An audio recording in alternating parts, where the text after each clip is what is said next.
होने की बात है कि देवरिया में नागरिक पिछाड़ी सभा जैसा संस्था है जहाँ पे साहित्य से सर्जना करने वाले जो भी लोग हैं वहाँ पहुँचते हैं, अपनी कविताएं सुनाते हैं, उनको प्रोत्साहन मिलता है। मतलब महापुरुषों की नगरी है ये। निश्चित रूप से और कह ऐसा सकते भी हैं कहा जाता है मेरा भाटपार का जो क्षेत्र है हाँ। वहां से भी ऐसे ऐसे महान विभूति निकले। अभी कुछ दिन पहले का नाम था, एक्टिंग के फील्ड में भी गए तो बहुत अच्छा काम किया। मतलब हमारे क्षेत्र से युवा हर क्षेत्र में जा रहे हैं। बिल्कुल, अरे आपके उमेश यादव यही चौरी चौरा से पहले के ही हैं, और भी यार कौन से उमेश यादव?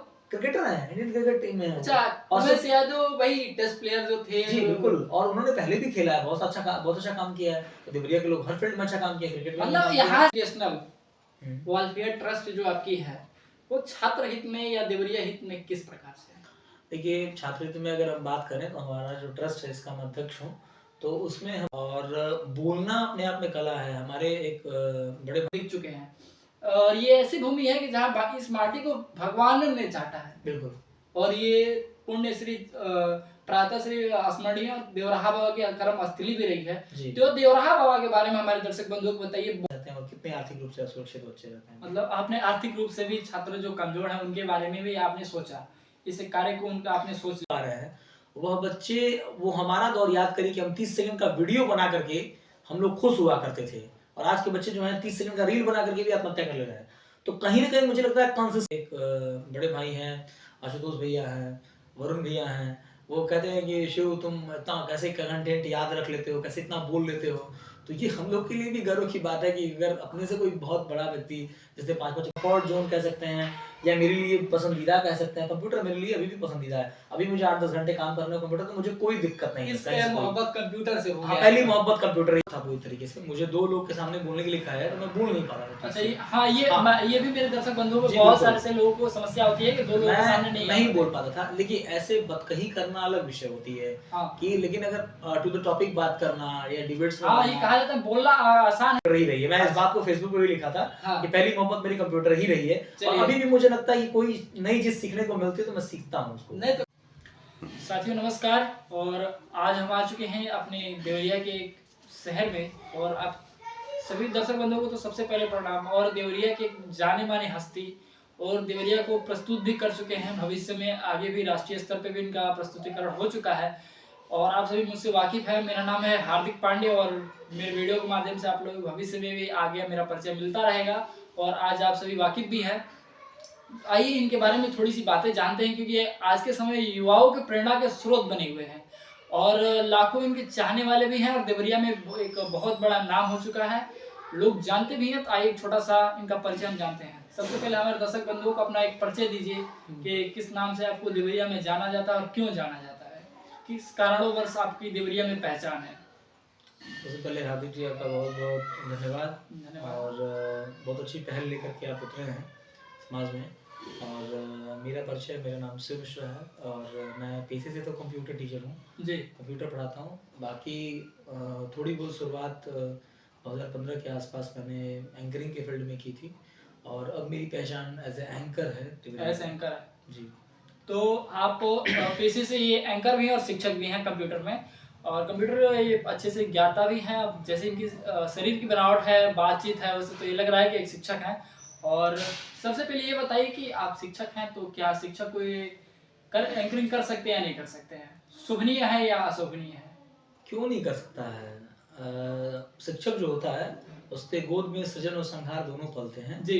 और मैं हमेशा इस बात को कहता हूँ कि जो गुनगुना सकता है वो गा सकता है, और जो बोल सकता है वो बदल सकता है। तो मुझे लगता है कि अगर शिक्षक है तो उसके अंदर तो वो तो ऑलरेडी वो बहिर्मुखी होगा, उसके पास बोलने की कला होगी, और वो जब बोल सकता है जाहिर सी बात है संचालन भी कर सकता है किसी कार्यक्रम। अच्छा, आप संचालन कर सकते हैं जी। तो आप ये बताइए हमारे दर्शक बंधुओं को, बहुत सारे युवा आपको देख रहे हैं आज के समय में, तो आप ये बताइए कि जो फर्स्ट टाइम शुरुआती दौर में कोई अगर माइक पकड़ता है, जैसे मैं आज ही माइक पकड़ा हूँ, तो बहुत सारे लोगों की हाथें कपकपाने लगती हैं, पैर कपकपाने लगते हैं, जीभ रुक जाती हैं, जीवाएं, कंठ रुक जाता है। वो अपना एक पहला एक्सपीरियंस बताइए, जब आपने प्रथम बार जब आपके हाथों में माइक आया, वो क्या एहसास था? आपको क्या लगा कि हाँ माइक पकड़ना चाहिए, या माइक और डर अंदर का जो होता है वो हमारे थोड़े दर्शक बंधुओं को बताइए कि आपका डर कैसा था? उसके पहले मैं आपको ये बताना चाहूँगा कि माइक पकड़ने के पहले जब मैं इंटरमीडिएट का वो दौर था, जब मैं इंटरमीडिएट में था, हाई स्कूल में था, तो उस समय का दौर ये था कि मैं इंट्रोवर्ट था पूरी तरीके से। मुझे 2 लोग के सामने बोलने के लिए कहा है, तो मैं बोल नहीं पा रहा था ठीक अच्छा से। ये हाँ, ये भी मेरे दर्शक बंधुओं को जी, बहुत बिल्कुल। सारे ऐसे लोगों को समस्या होती है कि 2 लोगों के सामने मैं नहीं आ नहीं पाते। बोल पाता था, लेकिन ऐसे बतकही करना अलग विषय होती है हाँ। कि लेकिन अगर टू द टॉपिक बात करना या डिबेट्स में हाँ, ये बोलना। कहा जाता है बोलना आसान है लेकिन किसी एक विषय पे बोलना कठिन है। मुनव्वर राना का एक शेर है कि किस समय कौन-सी बात कहाँ कैसे कही जाती है, अगर ये सलीका आ जाए तो सारी बातें सुनी जाती हैं। हाँ। तो वो चीज़ धीरे-धीरे करके आई और मुझे लगता है कि बाद में मुझे लगा कि मेरे अंदर बोलने की जो कला है, उसको मैं स्टेज तक ला सकता हूँ और मैंने एंकरिंग इसलिए चुना कि मतलब आप किसी एक परफॉर्मर को देखिए, तो एक परफॉर्मर एक लिमिटेड टाइम तक ही स्टेज पे रहता है हाँ। और मैं सोचता था कि यार ये आदमी जो बोल रहा है स्टेज पे, ये शुरू से लेके एंड तक है। यह काम मैं क्यों नहीं कर सकता हूँ? मैं भी तो कर सकता हूँ, मेरे अंदर भी बोलने की कला है। तो मुझे लगा तो मैंने उसके लिए काम करना शुरू किया और अभी थोड़ा बहुत काम कर पाया हूँ। जैसे आप सभी मेरा परिचय जानते हैं और मैं एक स्पीकर भी हूँ, तो मुझे भी यही चीज़ एहसास हुआ कि जो मैं स्कूल में प्रोग्राम होते हैं आज के समय में, तो मैं देखता था कि हमारे एक स्कूल में शिक्षक हुआ करते थे बिल्कुल। और शिक्षक ही स्कूल कार्यक्रम का संचालन कर बिल्कुल। रहा था। तो मैं इस बात से बहुत घृणा आती थी ना कि मुझे बाइक बहुत कम देरों के लिए मिलती है, बहुत कम समय के लिए होता था। समय का शॉर्टेज था और वो ज़्यादा देर तक बोलते थे। तो बिल्कुल। मुझे उनसे ईर्ष्या होने लगी। मैं भी सोचा कि जो भी उनके अंदर कला है, वो अपने भी अंदर लाऊँ ताकि मैं ज़्यादा देर तक मंच पे रुक सकूँ और बिल्कुल। दर्शक बंधुओं को दिखाऊँ कि मैं भी एक मंच तक रुकता हूँ और एक समय दे सकता हूँ अपने एक मंच पे। तो आप एक शिक्षक भी हैं, तो छात्र हित में आपका क्या कार्य है अभी तक का? ये मुझे थोड़ा-सा बताइए आप। देखिए छात्र हित में बहुत ज़्यादा हमने काम नहीं किया है, पर ये है कि हम लोगों ने 2017 में एक अभिषेक मिश्रा जी और भी हमारे पूरी टीम के साथ एक नेतृत्व किया हम लोगों ने और टीम समर्पण देवरिया के नाम से हमने एक अपना पेज भी बनाया और हम लोगों ने उसके तत्वावधान में बहुत सारे बच्चों को जो है निःशुल्क शिक्षा दी और उसके लिए सतत प्रयासरत रहे। गरीब तबके के जो बच्चे हैं उनको पढ़ाने के लिए, कोचिंग के लिए हर सेगमेंट से लोगों को उठाया हमने। जी। डिजिटल मैंने प्रधानमंत्री कौशल विकास योजना में पढ़ाया है। मैं उत्तर प्रदेश कौशल विकास योजना में पढ़ा तो उसमें गरीब तबके के बच्चे आते हैं, इनके पास पैसा नहीं होता है और फ्री ऑफ कॉस्ट हम लोग ट्रेनिंग कराते हैं, सर्टिफिकेट उनको देते हैं। तो मैं उसका ट्रेनर रहा हूँ, तो मुझे पता है कि बच्चे कहाँ-कहाँ से आते हैं और कितने आर्थिक रूप से असुरक्षित बच्चे रहते हैं। मतलब आपने आर्थिक रूप से भी छात्र जो कमज़ोर हैं उनके बारे में भी आपने सोचा। इस कार्य को उनका आपने सोच लिया कि हमने उनका भी सहयोग करना चाहिए। जी, बिल्कुल।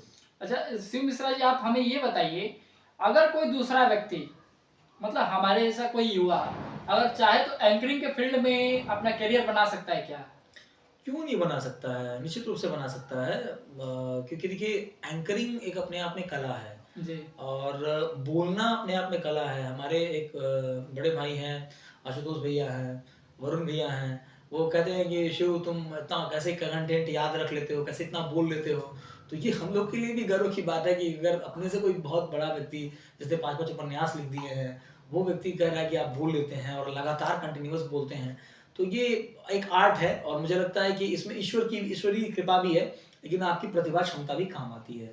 अगर आप आपकी प्रतिभा क्षमता अगर आपके पास नहीं रहेगी, तो शायद आप बेहतर नहीं कर पाएँगे। अच्छा ये बताइए आपने अभी एक नाम रखा उपन्यास का। जी। तो उपन्यासकार का मैं क्या नाम जान सकता हूँ क्या कि वो कौन उपन्यासकार है जिनके बारे में आपने चर्चा की बीच बिल्कुल, में? बिल्कुल, उनका नाम वरुण पांडे है और जी। वो बड़े भैया हैं और मुझे लगता है कि बहुत सहज, बहुत सरल और बहुत ही सात्विक विचारधारा के हैं और जब भी उनके घर हम आते हैं और तो कुछ ना कुछ नया सीखने को मिलता है और मुझे लगता है कि उनसे युवा पीढ़ी को बहुत कुछ सीखने की ज़रूरत है। अच्छा ये बताइए कि आपने जब पहली बार माइक पकड़ा था, हुँ। तो उसका एहसास क्या हुआ बाद में कि हमें आगे क्या करना चाहिए?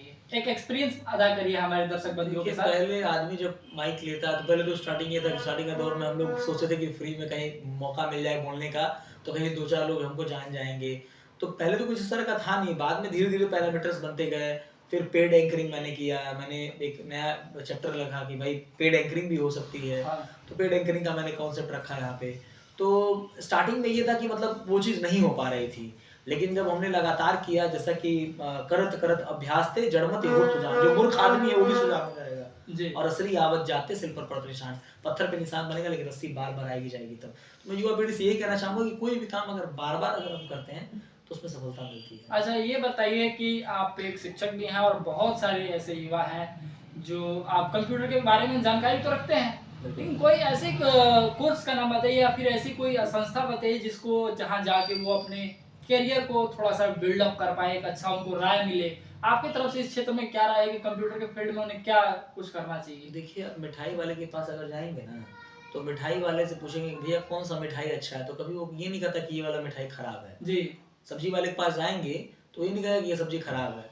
देखिए मैं भी अपनी संस्था चलाता हूँ, तो मैं भी नहीं कहूँगा कि मेरी संस्था खराब है।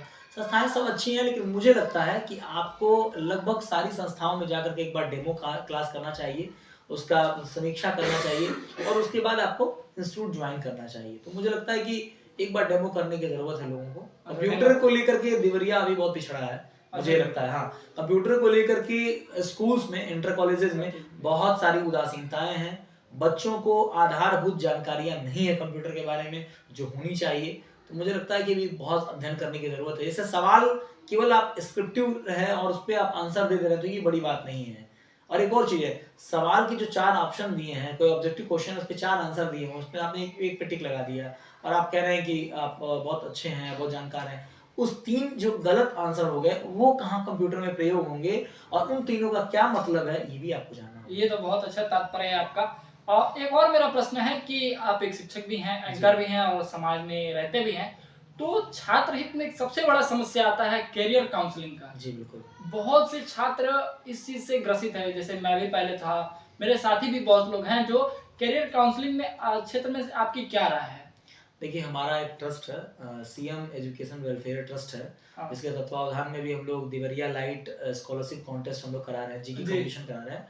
उसी के तत्वावधान में हम लोग जो है करियर काउंसलिंग भी करते हैं कि इंटरमीडिएट के बाद जो बच्चा है, जो आईटी जेईई की तैयारी करता है, वो बच्चा किस कॉलेज को चूज करेगा या किस तरीके से जाएगा।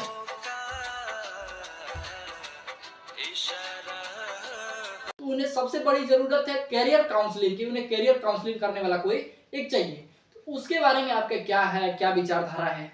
मेरा एक कोट है, जिसमें मैं कहता हूँ हमेशा कि जो बच्चे आज के दौर में 30 सेकंड का रील नहीं झेल पा रहे हैं, वह बच्चे वो हमारा दौर याद करें कि हम 30 सेकंड का वीडियो बना करके हम लोग खुश हुआ करते थे और आज के बच्चे जो हैं 30 सेकंड का रील बना करके भी आत्महत्या कर ले रहे हैं।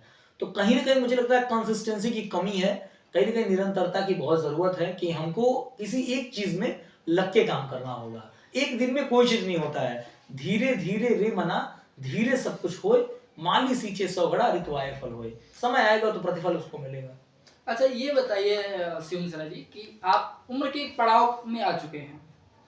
आपकी एक उम्र भी हो गई होगी, मानते हैं। ज़्यादा नहीं, कम भी नहीं, तो एक बताइए कि आपको एक समय लगा होगा, 2015 से आपने बताया। जी। तो मुझे 7-8 बरिस लग रहा है एक्सपीरियंस आपका 10 साल हो गया जी, होगा 10 साल। एंकरिंग। तो इस 10 साल में क्या आपको कभी लगा कि हमको एंकरिंग और इस शिक्षक जीवन को छोड़ देना चाहिए? कभी एहसास हुआ आपको कि हम इस चीज़ में अपूर्ण हो गए हैं? मुझे लगता है कि आर्थिक तंगी, बहुत से ऐसे लोग समस्याएँ आ जाती है जिसकी वजह से लोग ग्रसित होकर इस सब चीज़ों को छोड़ देते हैं। तो क्या इस पे आप कहेंगे कि हाँ, क्या करना चाहिए? क्या है? आपके जीवन में एक बहुत बड़ा प्रश्न होगा ये आपके लिए बिल्कुल। कि आप एक उम्र के पड़ाव में भी आ गए होंगे कि हमें ये सब छोड़ देना चाहिए, कुछ और पेशे को अपनाना चाहिए।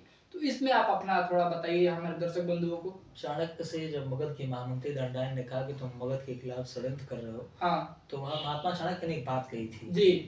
कि प्रधानमंत्री जी अपने आप को समझा लीजिए, उस निश्चित कर लीजिए जो मगध वंशज आनंद नहीं है। हाँ, तो पहले तो हमको ये जानना होगा कि हमको किस क्षेत्र में बेहतर करना है। जी। मुझे 2018 के बाद ये क्लियर हो चुका था कि मुझे एंकरिंग के फील्ड में करना है काम। करना है ठीक। 18 के बाद। लेकिन मैं कंप्यूटर को नहीं छोड़ूँगा। कंप्यूटर मेरा अभी भी मेरा कंफर्ट ज़ोन कह सकते हैं या मेरे लिए पसंदीदा कह सकते हैं। कंप्यूटर मेरे लिए अभी भी पसंदीदा है। अभी मुझे 8-10 घंटे काम करने को कंप्यूटर तो मुझे कोई दिक्कत नहीं है। इससे कहीं से कोई। मोहब्बत कंप्यूटर से हो हाँ, गया पहली है। मोहब्बत कंप्यूटर ही रही है। मैं इस बात को फेसबुक पे भी लिखा था हाँ। कि पहली मोहब्बत मेरी कंप्यूटर ही रही है और चलिए। अभी भी मुझे लगता है कि कोई नई चीज़ सीखने को मिलती है तो मैं सीखता हूँ उसको। नहीं तो कंप्यूटर एक ऐसा वो है, वस्तु है जो आपको कभी धोखा नहीं दे सकता। अभी भी मौका देता है और कंप्यूटर पे बहुत विश्वास है हमको। हालाँकि इंसान- मशीन ही है वो, हालाँकि मशीन ही है। लेकिन मशीन धोखा आपको नहीं ना दे सकता है। नहीं, मशीन भी धोखा दे सकती है। क्यों नहीं? मशीनें तो धोखा दे सकती हैं।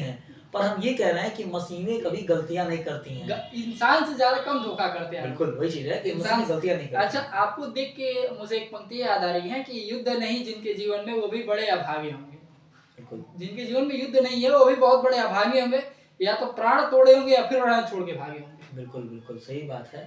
तो एक चीज आप बताइए कि शिव मिश्रा जी, आप अभी कभी मौका मिला है आपको देवरिया को प्रस्तुत करने का, देवरिया में ही या देवरिया से बाहर?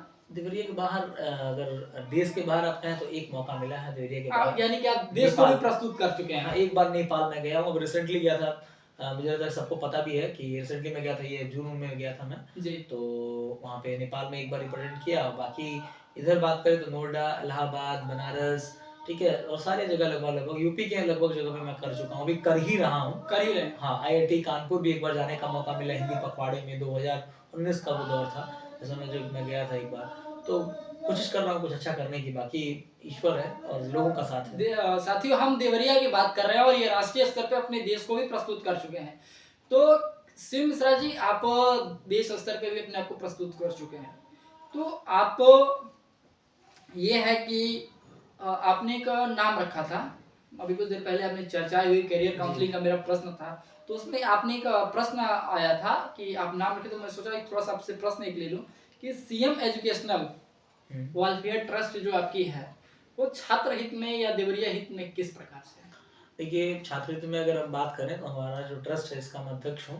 तो उसमें हम लोगों ने निःशुल्क शिक्षा सामग्री, ठीक है? तमाम तरह के प्रशिक्षण, व्यावसायिक प्रशिक्षण और नॉन व्यावसायिक प्रशिक्षण, इस तरह के बहुत सारे प्रशिक्षण हमने जगह-जगह पे कराए हैं। इसकी फ़ोटोज़ और वीडियोज़ भी हैं। हमने पौधरोपण कराया है, ठीक है? अगर शिक्षा के क्षेत्र में बात करें तो गरीब तबके के बच्चों के लिए हर स्कूलों में बात करके कुछ न कुछ फ़ीस भी कंसेशन आपने में सहयोग कराया कराया है। है। एक कंसेशन बहुत ही कराया है। अच्छी बात है हमारे देवरिया में कि इस पुण्य देवराहा बाबा के पुण्य कर्मस्थली में ऐसे भी लोग हैं जो इस विचारधारा से आज भी हैं कि जो असहायों की सहायता कर रहे हैं। जो विधा कहते हैं ना कि अपने मन से तृप्तियों को भगाकर जो हमारे मन की अशुद्धियां हैं उनको छोड़ के एक किसी असहाय की सेवा करना एक बहुत बड़ी की बात है, एक बहुत अच्छी सम्मान की बात है। तो क्या आप हमारे जैसे कि हम सभी जानते हैं कि हम देवरिया वासी हैं, बिल्कुल। तो हम सभी देवरिया वासियों की पहचान है, ये ऐसी भूमि है कि जहाँ तक बड़े-बड़े राजनीतियों नेताओं के चेहरे उभर चुके हैं और दिख चुके हैं। और ये ऐसी भूमि है कि जहाँ इस माटी को भगवान ने चाटा है। बिल्कुल। और ये पुण्य श्री प्रातः श्री स्मरणीय देवराहा बाबा की कर्म स्थली भी रही है। जी। तो देवराहा बाबा के बारे में हमारे दर्शक बंधुओं को बताइए, बहुत से लोग देवराहा बाबा के बारे में नहीं जानते हैं। देखिए, अगर हम बात करें तो इसका जो नाम है, देवारण्य भी नाम है, देवरिया भी नाम है देवरिया और भी। देवराहा बाबा की वजह से देवरिया जानी जाती है। देवरिया जानी जाती है। जहाँ पे देवराहा बाबा जैसा बड़ा साधक पैदा हुआ, बाबा राघव दास जैसी पुण्य विभूति हुई। जी। देवरिया की अपनी बड़ी परंपरा रही है, देवरिया के लोग अपने तरीके से होते हैं और देवरिया की एक अपनी आइडियोलॉजी है, एक जी। अपनी व्यवस्था है कि जिसमें मुझे लगता है कि हर तरह के लोग यहाँ आपको मिल जाएँगे। अच्छा, अब देखिए देवरिया में बात करूँ मैं एक प्रश्न तो है, एक छोटा सा जी, प्रश्न। बिल्कुल। क्या देवरिया पूर्वांचल है, पूर्वांचल के भी नाम से हम लोग क्षेत्र का हम लोग का जाना जाता है और उत्तर प्रदेश के भी नाम, तो क्या एक छोटी सी कल्चर, एक विचारधारा जो इस देवरिया को सबसे अलग बनाती हो उत्तर प्रदेश से, पूर्वांचल से, इसके बारे में क्या है? हाँ, देवरिया की अगर बात करें तो देखिए मुझे लगता है कि अगर देवरिया की खूबसूरती को अगर आपको देखना है हाँ। तो हनुमान मंदिर की सुबह की घंटियाँ, जी। रागिनी मोड़ की हवा, जी। ज्ञानी के समोसे, जी। ठीक है? और तिरुपति बालाजी मंदिर का वो प्रसाद। जी। अगर मुझे लगता है कि अगर ये चारों पाँचों आप घूमें और देवराहा बाबा का पावन आशीर्वाद, जी। अगर ये पाँचों चीज़ें अगर आपको मिली हैं, तो मुझे लगता है देवरिया को ज़्यादा बेहतर आप समझ पाएँगे। जहाँ पे सरयू नदी है, जी। आप जाएँ कभी बरहज अभी जाएँ अभी, तो बरहज में देखिए माँ सरयू का आँचल है, उनका गंगा का उनका किनारा है। मुझे लगता है कि उनकी गोद में हम लोग पल रहे हैं। ये तो सही है हम कि लोग के हम लिए देवरिया सौभाग्य की बात है। देवरिया वासियों की सबसे बड़ी सौभाग्य की बात है कि हम सभी देवरिया वासियों में देवराहा बाबा की कर्मस्थली भी रही है और सबसे बड़ी सौभाग्य की बात है कि हम लोग देवरिया में पैदा हुए हैं, देवरिया में रहते हैं, कार्यशाला है देवरिया। अच्छा शिव मिश्रा जी, हम एक बार आपसे जब परिचय नहीं था, जब नहीं पहचानते थे आपको, जी। तो बहुत सारे युवा देवरिया की जहाँ तक बात हुई कि मैं योगा भी सीखा हूँ, सीखता भी आती जी, हूँ मैं। बिल्कुल। कहते हैं ना, उम्र मरते दम तक जिंदगी हमें सिखाती रहती है कि मर जाने के बाद लोग पीछे मुड़ के नहीं देखते हैं शमशान की तरह कि तुम कैसे जल रहे हो। बिल्कुल। तो आप योगा के क्षेत्र में अपना क्या है? योगा के क्षेत्र में बहुत ज़्यादा तो मैंने नहीं काम किया है। जी। मैंने पीजी डिप्लोमा इन योगा किया हुआ है। अच्छा, पीजी कोर्स किया कर लिया है हमने, हाँ। ठीक है। लेकिन जो है मैंने स्टार्टिंग में 2018 के दौर में जी। मैंने योग सिखाया भी है और मैं आपको एक एग्जांपल दे रहा हूँ। आरबीटी में मैं गया था और 21 जून की पहले मैं गया था, तो बातचीत हुई थी तो उन्होंने 21 जून को मेरे को बुलाया। तो मैं फ्री ऑफ कॉस्ट पहले बैच में भी सिखाया और शाम वाले बैच में भी सिखाया। लोगों को योगा सिखाया आरबीटी में, उसके अलावा भी मैंने और भी जगह सिखाया हुआ है। तो मतलब ठीक है, लेकिन हम योगा के बारे में अगर कहें तो मुझे बहुत ज़्यादा जानकारी नहीं है, जितनी होनी चाहिए। क्योंकि देखिए यम, नियम, आसन, प्राणायाम, प्रत्याहार, ध्यान, धारणा, समाधि, ये अष्टांग योग हमारे हो गए, ठीक है। केवल यही योग नहीं है, योग का मतलब होता है योगः कर्मसु कौशलम। कार्य में कुशलता ही योग है। जो काम आप मन से करना है वही योग है आपके लिए। अच्छा, तो देवरिया में आप रहते हैं, बहुत जी। पहले से हैं देवरिया में। तो देवरिया की राजनीतिक विचारधाराएं क्या कैसी आपको लगती हैं कि यहाँ की विचारधारा, लोगों की राजनीतिक जो विचारधारा है वो तो हमारी देवरिया की सबसे बेहतर है लोगों से, लेकिन राजनीतिक विचारधाराएं अन्य जगहों से कैसी है यहाँ की? देखिए, राजनीतिक विचारधारा की बात करें तो राजनीतिक विचारधारा सबकी अपनी अच्छी है। अच्छी, और बात करें तो देवरिया हमेशा कुछ ना कुछ नया करने की कोशिश करता है। कुछ ना कुछ नया ठीक है, कि हम मानते हैं हम महानगर नहीं है, हम स्मार्ट सिटी में नहीं है, फिर भी देवरिया भी नोटिस की जाती है। नोटिस और किया अगर जाता आप बात करें राजनीतिक पृष्ठभूमि की बात करें तो यहाँ पे यहीं देवरिया के ही कलराज मिश्रा जी जो हैं, राजस्थान के राज्यपाल हैं वर्तमान जी। में, आपको जानकारी भी होगा। विजय लक्ष्मी गौतम जी हमारे यहाँ मंत्री हैं। तो अपने फील्ड में लोग अच्छा काम किए हैं और आप मिनिस्टर भी रहे हैं कलराज मिश्रा जी। तो ऐसे बहुत सारे लोग हैं जो देवरिया से निकले हैं, बड़े-बड़े आईएएस, पीसीएस और भी बहुत सारे लोग निकले हैं जो अच्छे अपने फील्ड में अच्छा काम किए हैं। तो राजनीतिक विचारधारा भी अच्छी है देवरिया की। अच्छा, शुभ है। शिक्षा की, आप शिक्षक हैं तो मैं एक छोटा सा प्रश्न है बिल्कुल। कि शिक्षा के क्षेत्र से आप देवरिया को कैसे देखते हैं? शिक्षा के मैं एक विशेष विषय से आपसे नहीं पूछ रहा हूँ, सारे विषयों में आप देखिए, जैसे आप अच्छा। शिक्षक हैं तो आप छोटा मोटा ज्ञान सारे विषयों से आप रखते होंगे, जी तो बिल्कुल। ताल्लुकात बताइए कि शिक्षा के क्षेत्र से आपको देवरिया कैसा लगता है? शिक्षा के वेद से भी अच्छा है, बढ़िया है। थोड़ा और मेहनत करने की ज़रूरत है। हाँ। मैं हमेशा देखिए, अब देखिए बाकी सब्जेक्ट तो ठीक है, चल ही रहे हैं सब्जेक्ट, लेकिन मुझे लगता है कि आईटी के मामले में, कंप्यूटर्स के मामले में अभी देवरिया में बहुत उदासीनता है। लोगों को मूलभूत जानकारियाँ नहीं है। जैसे मैं आपको एग्ज़ाम्पल दूँ, कोई बच्ची अगर ट्रिपल सी या डीसीए का कोर्स करके आए, उससे आप पूछिए कि कोर्स का नाम क्या है पूरा? उसका सिलेबस क्या है? उसमें क्या-क्या पढ़ाया गया है? ये तो बहुत बड़ी सवाल है, बहुत सारा चीज़ पढ़ाया गया होगा। तो वो चीज़ें उनको नहीं पता है और उनको डिग्री भी ऐसे लोग दे दिए हैं। तो मुझे लगता है कि डिग्री एक केवल प्लेटफ़ॉर्म है, मूलभूत जानकारियाँ उनको होनी चाहिए। अगर आपने हाई स्कूल पढ़ा है, इंटर पढ़ा है, तो जो बेसिक जानकारियाँ वो तो आपके पास होनी ही चाहिए। ये बाकी तो डिग्री आपको मिल ही जा रही है, डिग्री तो ले ही लेना हाँ, है। डिग्री तो आज के जमाने वो में तो आप सबके जब पास कॉलेज है। कॉलेज में पेपर देंगे या तो आपको खुद ही डिग्री मिल जाएगी। डिग्री की कोई वो नहीं है, लेकिन ये तो आपने बताया कि हाँ, जो कंप्यूटर के फील्ड से भी हम लोग का थोड़ा उदासीनता है यहाँ पे। उदासीनता। चलिए, हम आपसे उम्मीद करते हैं कि हमारे दर्शक बंधु जो भी वीडियो देख रहे हैं, कंप्यूटर के जगत में आप उनका किस प्रकार से सहयोग करेंगे, ये बताइए। मैं डिजिटल लिटरेसी की क्लासेस अगर आपके यहाँ बांटता हूँ, कहीं आप लगवाएं तो मैं free of cost artificial intelligence, machine learning, robotics और ऐसे बहुत सारे टॉपिक्स हैं। नहीं, भाटपारा और बनकटा की बात नहीं हुई, पूरी देवरिया की चर्चा चल जी रही है। बिल्कुल, मैं अभी तो आपको देवरिया में बिल्कुल अभी एक और अनाउंसमेंट कर रहे हैं। सीएम एजुकेशन वेलफेयर ट्रस्ट, जिसका मैं अध्यक्ष हूँ, जी, मैं इस बात की गवाही दे रहा हूँ कि हम लोग 16 ब्लॉक में अपना फॉर्म उतारेंगे। हम देवरिया में 16 ब्लॉक और 5 तहसील है, जी, तो 16 ब्लॉक में हम अपना फॉर्म उतारेंगे। हर ब्लॉक के हर स्कूल को लगभग टच करने की कोशिश की जाएगी। जी, इसमें सारे बच्चे पार्टिसिपेट करेंगे। हमने जो बच्चा ओवरऑल टॉप करेगा उसके लिए 10,000 रुपए का प्राइज रखा हुआ है। बाकी अलग-अलग कैटेगरी में अलग-अलग प्राइस है, कहीं लैपटॉप है, कहीं स्मार्टफ़ोन है, कहीं एक टैबलेट है। बहुत बड़ी बात इन्होंने कह दी कि 10,000 रुपए और मोबाइल और लैपटॉप की, तो जो भी बंधु सब इसमें पार्टिसिपेट करें तो उनके लिए कैसे पार्टिसिपेट करें? पार्टिसिपेशन के लिए ये है कि एक नॉर्मल सर्च फॉर्म है, जो क्लास 3 से लेकर के 12 तक के जो बच्चे हैं, हाँ, वो पार्टिसिपेट कर सकते हैं। क्लास 3 से 12 तक के बच्चों में अलग-अलग कैटेगरी है, हमारा ए, बी, सी 3 कैटेगरी है। 3rd to 5th के बच्चे एक कैटेगरी में आएंगे, ए ग्रुप में आएंगे, और 6 to 8 वाले बच्चे बी ग्रुप में आएंगे, और 9 to 12 वाले बच्चे जो आएंगे सी ग्रुप में आ जाएंगे। और उसमें ये है कि हम अपने ट्रस्ट के माध्यम से चाहे तो बहुत बेहतर कर सकते हैं युवा भविष्य के लिए। तो उसमें मैंने प्राइज इसलिए रखा हुआ ताकि बच्चों का उत्साहवर्धन हो पाए। उत्साहवर्धन बहुत जरूरी है, क्योंकि जब तक आप लोगों को एक छोटा सा होता है ना पुरस्कार, वो नहीं होता है, पुरस्कार की कीमत नहीं देखी जाती। बिल्कुल। अच्छा, ये बताइए कि हमने सुना है गुरु बहुत लालची चीज होता है। गुरु बहुत लालची चीज होता है, जानते हैं कि किस चीज की लालच होती है? जी। कि गुरु आप जो है ना, आपको एक यही लालच होगा ना कि मेरा एक छात्र है जो मुझसे पढ़ रहा है, तो उसकी जब जीवनी लिखी जाएगी, हाँ, उसमें तो कहीं मेरा भी नाम होगा। उसमें मेरा भी नाम होगा। नाम होगा, बिल्कुल इसकी सही। लालसा आपको बहुत है। देखिए, वरुण भैया हैं, आशुतोष भैया हैं और अनन्य भैया, ऐसे बहुत सारे लोग हैं जो इस चीज़ को समझते हैं। मैं हमेशा कहता हूँ दुनिया में 2 ही परंपराएं हैं जो आपको अपने से आगे बढ़ता हुआ देख के खुश होती है। एक पिता अपने पुत्र को आगे बढ़ता हुआ देख के खुश होता है, और एक गुरु अपने शिष्य को आगे बढ़ता हुआ देख के ये खुश होता बहुत है। अच्छी बात कही आपने कि 2 ही परंपराएं हैं, बाकी सब लोग भले ज्वेलसी रखें, भले जलन रखें, लेकिन ये 2 लोग हैं जो खुश होते हैं आपको देख करके। माँ तो खुश होगी, माँ तो कोई ऐसा रखती नहीं है, और माँ किसी की भी माँ तो होती है। अच्छा, तो ये बताइए कि एक कहानी भी ऐसी पंक्तियां हैं कि गुरु गोविंद दो खड़े, काको लागे पाए, गुरु बलिहारी आपने गोविंद दियो बताए। और एक पिता के लिए भी है कि पिता है तो सब कुछ है।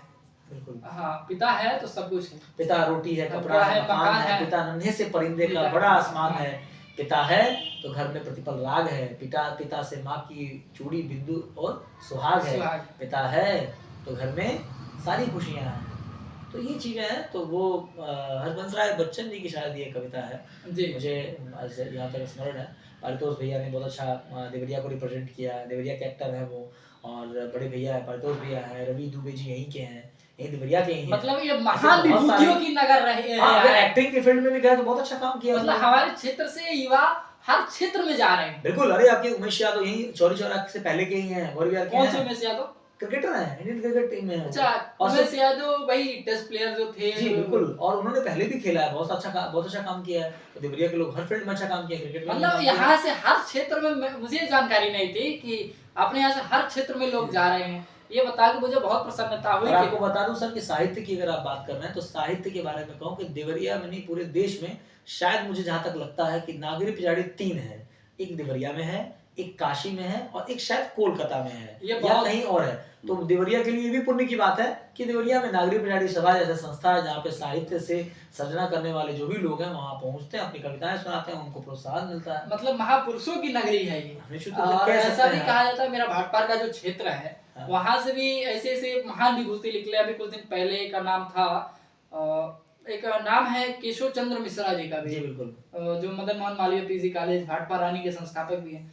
तो उनका भी मतलब मैं मानता हूँ महान विभूति हैं। बिल्कुल। और एक है काशी में बहुत बड़ा नाम प्रचलन हुआ था, मुन्ना, काशी के मुन्ना। जी बिल्कुल। उनका तो मैं नाम तो नहीं याद है, लेकिन मैं से एक पत्रिका निकले थे जिसे मैंने पढ़ा था, तो शायद भाटपार रानी के ही क्षेत्र के थे। जी बिल्कुल। एक और कोई अच्छे लेखक भी हैं, और अपने जो चंद्रयान अभी तीसरा जो सक्सेसफुल हुआ है हम लोगों का, जी, उसमें भी अपने देवरिया का कोई एक हुआ था। बिल्कुल। तो ये एक देवरिया वालों के लिए पुण्य की बात है कि अपने इस क्षेत्र से, जिसे लोग कस्बा कहे जाते हैं, छोटे से शब्दों में मैंने मंचों पे सुना है, किसी कवि ने कहा था कि गोरखपुर के पास एक छोटा सा कस्बा है, वहीं से ये आते हैं।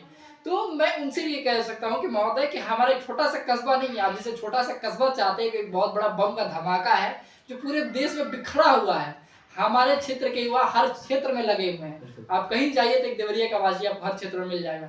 इसी के साथ हम अपने ब्रॉडकास्ट को यहीं तो खत्म करते हैं, और आशा करते हैं कि भविष्य में आपसे इसी प्रकार का सहयोग मिलता रहेगा। और हमारे छात्र हित में हम सभी युवाओं के लिए आप प्रेरणा के स्रोत हैं। आप बने रहिए। धन्यवाद। प्रणाम। बहुत धन्यवाद।